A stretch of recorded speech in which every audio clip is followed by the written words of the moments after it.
ಇವತ್ತು 10 ಗಂಟೆಗೆ ಪ್ರೊಡ್ಯೂಸ್ ಮಾಡ್ತಾರೆ. ವಿಚಾರಣೆ ಯಾವ ರೀತಿಯಲ್ಲಿ ನಡೆಯುತ್ತೆ, ಜೊತೆಗೆ ಇಲ್ಲಿ ಎಷ್ಟು ದಿನ ಕಸ್ಟಡಿ ಕೇಳುವಂತ ಸಾಧ್ಯತೆಗಳಿದೆ, ಅದ್ರ ಬಗ್ಗೆ ಏನ್ ಡೀಟೇಲ್ಸ್ ಇದೆ ಅಭಿಷೇಕ್? ಈಗಾಗಲೇ ಇದು ಬಹುತೇಕ 14 ದಿನಗಳ ಕಾಲ ಒಂದು ಕಸ್ಟಡಿಗೆ ಕೇಳುವಂತಹ ಒಂದು ಸಾಧ್ಯತೆಗಳು ಕೂಡ ತೀರಾ ಹೆಚ್ಚಿದೆ ಅಂತಾನೆ ಹೇಳಬಹುದಾಗಿದೆ. ಈಗಾಗಲೇ ಟ್ರ್ಯಾಪ್ ಪ್ರಕರಣ ಆಗಿರುವಂತಹ ಕಾರಣದಿಂದಾಗಿ ಸಂಪೂರ್ಣವಾಗಿ ವಿಡಿಯೋ ಚಿತ್ರೀಕರಣ ಮಾಡುವಂತಹ ಮುಖಾಂತರ ಎಲ್ಲವೂ ಕೂಡ ಅದರಲ್ಲಿ ರೆಕಾರ್ಡ್ ಆಗುತ್ತೆ. ಅದನ್ನ ಜಡ್ಜಿಗೆ ಒಂದು ಮನವರಿಕೆ ಮಾಡುವಂತಹ ಮುಖಾಂತರ ಇಂತಹ ವ್ಯಕ್ತಿ ಈ ರೀತಿಯಾಗಿ ಟ್ರ್ಯಾಪ್ ಆಗಿದ್ದಾನೆ, ಅದಕ್ಕೆ ಬೇಕಾದಂತಹ ಪೂರಕ ಸಾಕ್ಷಿಗಳು ಕೂಡ ನಮ್ಮಲ್ಲಿ ಇದೆ ಅಂತ ಹೇಳಿ ಎಲ್ಲಾ ಎವಿಡೆನ್ಸ್ ಗಳನ್ನ ಅವರ ಮುಂದೆ ಇಟ್ಟಂತಹ ಸಂದರ್ಭದಲ್ಲಿ ಸಹಜವಾಗಿಯೇ ಈ ಒಂದು ಪ್ರಕರಣ ಒಂದು ಗಂಭೀರತೆಯನ್ನು ಪಡೆದುಕೊಂಡಿದೆ. ಹೀಗಾಗಿ ಇದಕ್ಕೆ ಒಂದು ಕಸ್ಟಡಿಗೆ ಕೊಡುವಂತಹ ಒಂದು ಸಾಧ್ಯತೆಗಳು ಕೂಡ ತೀರಾ ಹೆಚ್ಚಿದೆ ಅಂತಾನೆ ಹೇಳಬಹುದಾಗಿದೆ.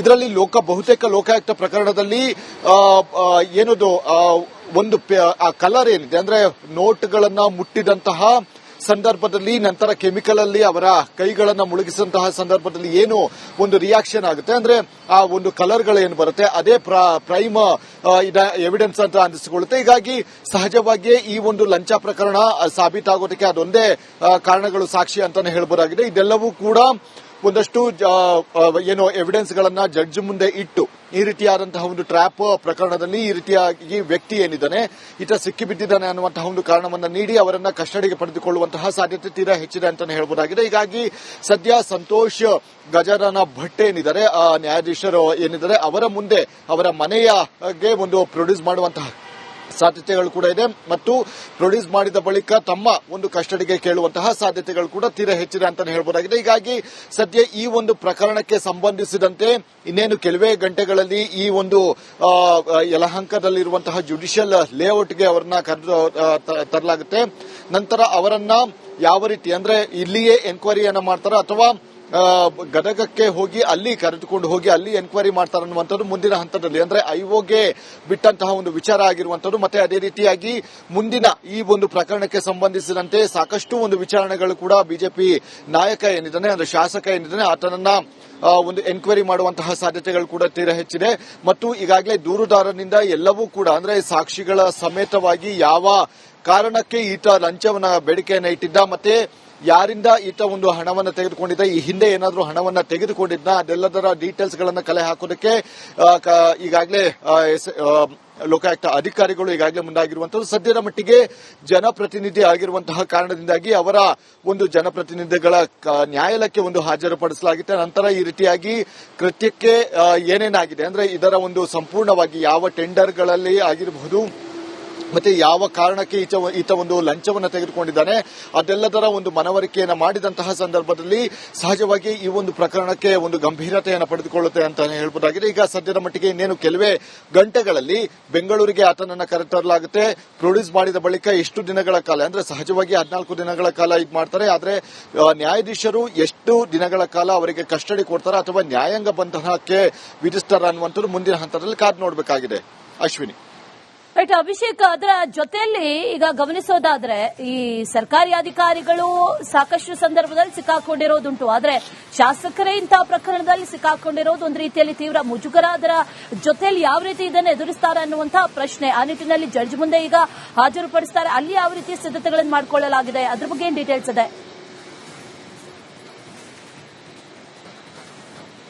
ಎಸ್, ಸಹಜವಾಗಿಯೇ ಈ ಒಂದು ಭ್ರಷ್ಟ ಅಧಿಕಾರಿಗಳನ್ನು ಯಾವ ರೀತಿ ಬಂಧನ ಮಾಡಿ ನಂತರ ಎನ್ಕ್ವೈರಿ ಮಾಡ್ತಾರೋ ಅದೇ ರೀತಿಯಾದಂತಹ ಒಂದು ಪ್ರೊಸೀಜರ್ ಏನಿದೆ ಈ ಜನಪ್ರತಿನಿಧಿಗಳ ಒಂದು ಬಂಧನ ಸಂದರ್ಭದಲ್ಲಿ ಕೂಡ ನಡೆಯಲಿದೆ ಅಂತ ಹೇಳಬಹುದಾಗಿದೆ. ಆದ್ರೆ ಇಲ್ಲಿ ಜನಪ್ರತಿನಿಧಿಗಳ ಬಂಧನದ ಬಳಿಕ ಸ್ಪೀಕರ್ಗೆ ಒಂದು ಮಾಹಿತಿಯನ್ನು ಕೊಡಲೇಬೇಕಾಗುತ್ತೆ. ಮಾಹಿತಿಯನ್ನ ನೀಡಿ ಇಂತಹ ಒಂದು ಜನಪ್ರತಿನಿಧಿ ಈ ರೀತಿಯಾದಂತಹ ಒಂದು ಕೃತ್ಯವನ್ನು ಎಸಗಿದಂತಹ ಸಂದರ್ಭದಲ್ಲಿ ನಾವು ಅವರನ್ನ ಟ್ರ್ಯಾಪ್ ಮಾಡಿದೀವಿ ಅಂತ ಹೇಳಿ ಅವರಿಗೆ ಒಂದು ಮನವರಿಕೆಯನ್ನ ಮಾಡಿ ಅಂದ್ರೆ ಅವರಿಗೆ ಒಂದು ಮಾಹಿತಿಯನ್ನ ಕೊಡಬೇಕಾಗುತ್ತೆ. ನಂತರ ಒಂದು ಕಸ್ಟಡಿಗೆ ಪಡೆದು ಯಾವ ರೀತಿ ಅಂದ್ರೆ ಉಳಿದ ಭ್ರಷ್ಟ ಅಧಿಕಾರಿಗಳಿಗೆ ಯಾವ ರೀತಿ ಒಂದು ಇದನ್ನ ಮಾಡ್ತಾರೆ ಅಂದ್ರೆ ತನಿಖೆಯನ್ನ ಮಾಡ್ತಾರೆ ಅದೇ ತೆರನಾದಂತಹ ಒಂದು ತನಿಖೆ ಇಲ್ಲಿ ಕೂಡ ನಡೆಯುತ್ತೆ ಅಂತಾನೆ ಹೇಳಬಹುದಾಗಿದೆ.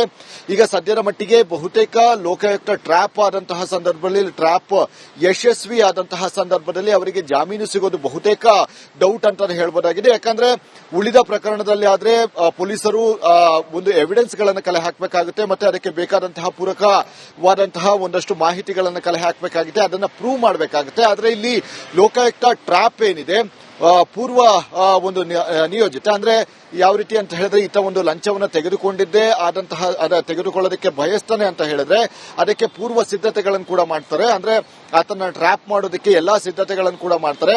ದೂರುದಾರನಿಂದ ಒಂದಷ್ಟು ಮೊದಲು ಗೌಪ್ಯವಾಗಿ ಎಫ್ಐಆರ್ ಗಳನ್ನ ರಿಜಿಸ್ಟರ್ ಮಾಡಿಕೊಂಡು ನಂತರ ಈತ ಅವರು ಸನ್ನಿವೇಶ ಅಂದ್ರೆ ಸಂದರ್ಭಗಳಲ್ಲಿ ಯಾವ ಸಂದರ್ಭಗಳಲ್ಲಿ ಈತ ಲಂಚವನ್ನ ಕೇಳಿದೆ ಮತ್ತೆ ಸ್ಥಳ ಯಾವುದು ಮತ್ತು ಎಲ್ಲಿ ಲಂಚವನ್ನ ಕೊಡಬೇಕು ಅದೆಲ್ಲದರ ಮಾಹಿತಿಯನ್ನು ದೂರುದಾರನಿಂದ ಪಡೆದುಕೊಂಡು ನಂತರ ದೂರುದಾರನ ಮೊಬೈಲ್ ಏನಿದೆ ಅದು ಈ ಟ್ರ್ಯಾಪ್ ಆಗುವವರೆಗೂ ಕೂಡ ಲೋಕಾಯುಕ್ತ ಅಧಿಕಾರಿಗಳ ಒಂದು ಅನತಿಯ ಮೇರೆಗಿರುತ್ತೆ. ಅಂದ್ರೆ ಟ್ರ್ಯಾಕ್ ಅನ್ನ ಮಾಡ್ತಾರೆ.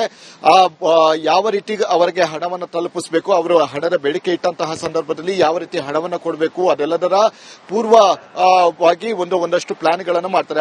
ಅದಲ್ಲದೆ ಒಂದಷ್ಟು ಅಂದ್ರೆ ಆ ಒಂದು ಕೆಮಿಕಲ್ ಏನಿದೆ ಆ ಕೆಮಿಕಲ್ ಅನ್ನ ಆ ನೋಟ್ಗಳಿಗೆ ಹಾಕಿ ನಂತರ ಆ ಹಣವನ್ನ ಯಾರು ಲಂಚವನ್ನ ಪಡಿತಾ ಇದ್ದಾನೆ ಅವನಿಗೆ ತಲುಪಿಸುವಂತಹ ಒಂದು ಕೆಲಸಗಳನ್ನ ದೂರುದಾರನಿಂದಲೇ ತಲುಪಿಸಿ ನಂತರ ಅಲ್ಲಿ ಆತ ಹಣವನ್ನ ತೆಗೆದುಕೊಳ್ತಾರೆ ಆತ ಹಣವನ್ನ ಮುಟ್ಟುವವರೆಗೂ ಕೂಡ ಲೋಕಾಯುಕ್ತ ಅಧಿಕಾರಿಗಳು ಕಾಯ್ತಾರೆ. ಅಂದ್ರೆ ನಂತರದ ಒಂದು ಪ್ರಕ್ರಿಯೆ ಏನಿದೆ ಆ ಮುಟ್ಟಿದಂತಹ ಸಂದರ್ಭದಲ್ಲಿ ನಂತರ ಕೆಮಿಕಲ್ ಅನ್ನ ಬಳಸಿ ಆ ಒಂದು ಪಿಂಕ್ ಕಲರ್ ಅಂದ್ರೆ ಅದನ್ನ ಅವನ ಕೈಗಳನ್ನ ಆ ಒಂದು ಕಲರ್ಗೆ ಮುಳುಗಿಸಿದಂತಹ ಸಂದರ್ಭದಲ್ಲಿ ಪಿಂಕ್ ಕಲರ್ ಬರುತ್ತೆ. ನಂತರ ಈ ಒಂದು ಟ್ರ್ಯಾಪ್ ಏನಿದೆ ಯಶಸ್ವಿಯಾಗುತ್ತೆ. ಹೀಗಾಗಿ ಇಂತಹ ಒಂದು ಪ್ರಕ್ರಿಯೆಯಿಂದಾಗಿ ಸಾಕಷ್ಟು ಒಂದು ತೀವ್ರತೆಯನ್ನು ಪಡೆದುಕೊಳ್ಳುತ್ತೆ ಈ ಒಂದು ಪ್ರಕರಣಗಳು. ಅಭಿಷೇಕ್ ಮಂಜುಪತ್ತಾರ್, ಥ್ಯಾಂಕ್ ಯು ಡೀಟೇಲ್ಸ್ಗೆ. ಅಭಿಷೇಕ್ ಇವತ್ತು 10 ಗಂಟೆಗೆ ಪ್ರೊಡ್ಯೂಸ್ ಮಾಡ್ತಾರೆ. ವಿಚಾರಣೆ ಯಾವ ರೀತಿಯಲ್ಲಿ ನಡೆಯುತ್ತೆ, ಜೊತೆಗೆ ಇಲ್ಲಿ ಎಷ್ಟು ದಿನ ಕಸ್ಟಡಿ ಕೇಳುವಂತ ಸಾಧ್ಯತೆಗಳಿದೆ, ಅದ್ರ ಬಗ್ಗೆ ಏನ್ ಡೀಟೇಲ್ಸ್ ಇದೆ ಅಭಿಷೇಕ್? ಈಗಾಗಲೇ ಇದು ಬಹುತೇಕ 14 ದಿನಗಳ ಕಾಲ ಒಂದು ಕಸ್ಟಡಿಗೆ ಕೇಳುವಂತಹ ಒಂದು ಸಾಧ್ಯತೆಗಳು ಕೂಡ ತೀರಾ ಹೆಚ್ಚಿದೆ ಅಂತಾನೆ ಹೇಳಬಹುದಾಗಿದೆ. ಈಗಾಗಲೇ ಟ್ರ್ಯಾಪ್ ಪ್ರಕರಣ ಆಗಿರುವಂತಹ ಕಾರಣದಿಂದಾಗಿ ಸಂಪೂರ್ಣವಾಗಿ ವಿಡಿಯೋ ಚಿತ್ರೀಕರಣ ಮಾಡುವಂತಹ ಮುಖಾಂತರ ಎಲ್ಲವೂ ಕೂಡ ಅದರಲ್ಲಿ ರೆಕಾರ್ಡ್ ಆಗುತ್ತೆ. ಅದನ್ನ ಜಡ್ಜಿಗೆ ಒಂದು ಮನವರಿಕೆ ಮಾಡುವಂತಹ ಮುಖಾಂತರ ಇಂತಹ ವ್ಯಕ್ತಿ ಈ ರೀತಿಯಾಗಿ ಟ್ರ್ಯಾಪ್ ಆಗಿದ್ದಾನೆ, ಅದಕ್ಕೆ ಬೇಕಾದಂತಹ ಪೂರಕ ಸಾಕ್ಷಿಗಳು ಕೂಡ ನಮ್ಮಲ್ಲಿ ಇದೆ ಅಂತ ಹೇಳಿ ಎಲ್ಲಾ ಎವಿಡೆನ್ಸ್ ಗಳನ್ನ ಅವರ ಮುಂದೆ ಇಟ್ಟಂತಹ ಸಂದರ್ಭದಲ್ಲಿ ಸಹಜವಾಗಿಯೇ ಈ ಒಂದು ಪ್ರಕರಣ ಒಂದು ಗಂಭೀರತೆಯನ್ನು ಪಡೆದುಕೊಂಡಿದೆ. ಹೀಗಾಗಿ ಇದಕ್ಕೆ ಒಂದು ಕಸ್ಟಡಿಗೆ ಕೊಡುವಂತಹ ಒಂದು ಸಾಧ್ಯತೆಗಳು ಕೂಡ ತೀರಾ ಹೆಚ್ಚಿದೆ ಅಂತಾನೆ ಹೇಳಬಹುದಾಗಿದೆ.